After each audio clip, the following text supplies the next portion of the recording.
Docteur Hertog, merci de prendre quelques instants pour répondre à nos questions. Actuellement, sur quelles hormones vous êtes en train de travailler? En fait, je travaille sur 27 différentes hormones, donc c'est difficile de faire un choix. Je parlerai qu'il existe en fait toute une série de nouvelles hormones sur le marché qui vont s'avérer probablement très importantes dans le futur. Et j'en sortirai une par exemple comme la thymosinine alpha 1. Thymosinine alpha 1, c'est l'hormone principale du thymus, qui est une glande qui stimule l'immunité.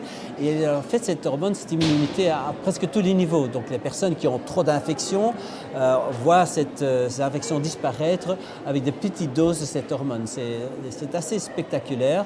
Et comme c'est une hormone vraiment qui a une toxicité presque zéro, ça vaut la peine d'en parler. Tout bénéfice. Tout bénéfice, oui. Vous pensez toujours que le traitement par les hormones, c'est la médecine de demain?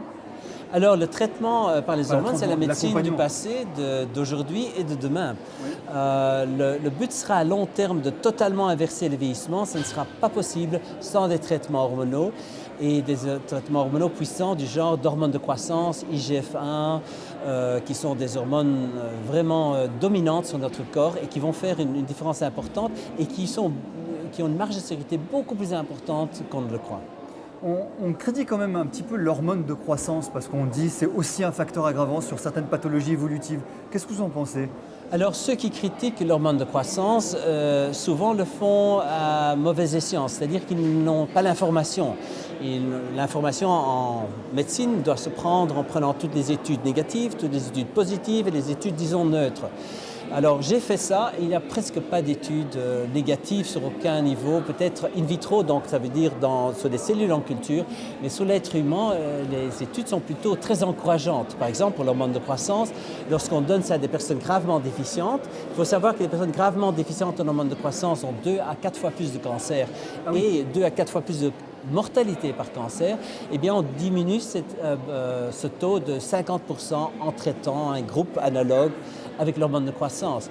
L'acromégale, qui est quelqu'un qui a produit beaucoup trop d'hormones de croissance, jusqu'à 100 fois plus que la dose normale, celui-là, il a en fait 26% moins de cancer. C'est significatif. En général, il y a plus de cancer du côlon, mais tous les autres cancers sont en principe diminués.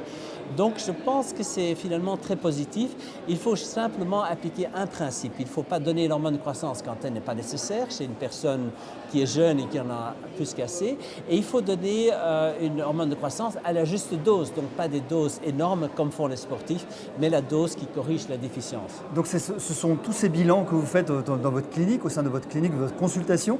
Donc vous bilantez un maximum les personnes pour essayer de cibler. Nous faisons en effet des très grands bilans d'hormones. On n'a pas seulement les tests dans le sang, dans les urines de 24 heures, on a un examen clinique très poussé. Et on a donc beaucoup de données, on a des plats typiques de l'insuffisance en hormones de croissance qui sont répertoriés. Et alors on traite en commençant par des petites doses et puis on voit quelle est la réaction. S'il faut plus, on augmente. Donc on le fait de façon très prudente. Et je peux dire que j'ai fait une étude sur mes patients dont la moitié sont traités à l'hormone de croissance. Eh bien, on a en moyenne moins 30% de cancer et pas plus 30%, malgré qu'on a beaucoup de patients très malades qui devraient en fait avoir plus de cancer lorsqu'ils viennent à la première fois à la consultation. Et en fait, ce n'est pas le cas. Parmi la multitude de vos activités, quelle serait l'actualité qui est proche? Dans les activités, c'est que depuis 3-4 ans, avec mon groupe de médecins qui sont vraiment j'ai la chance d'avoir de superbes collaborateurs qui s'y connaissent très bien, des médecins très très compétents. Eh bien, on est en train de réussir quelque chose qu'on ne pensait pas, c'est-à-dire de pouvoir beaucoup plus inverser le vieillissement qu'on savait avant. On avait l'impression que la personne rajeunissait 3 années, 5 ans, et maintenant on a des patients qui semblent 10, 15, peut-être même 20 ans plus jeunes, aussi d'apparence physique. Et dans des tests qu'on fait aussi, on a des résultats importants. Et donc ça semble être, c'est très enthousiasmant. Et en fait, c'est dû au fait qu'on a ajouté des hormones parfois même plus puissantes que l'hormone de croissance dans la panoplie. Mais ce sera quand même une médecine accessible à tout un chacun? Alors mon plus grand rêve, c'est que cette médecine soit accessible à tout le monde. Alors financièrement, ça coûtera de toute façon, et ça coûte même si vous prenez les traitements pratiquement les plus chers, moins cher qu'une voiture. Donc si vous avez une voiture, ce sera moins cher que la voiture, ça de toute façon, avec l'essence qu'il faut payer ou le gasoil.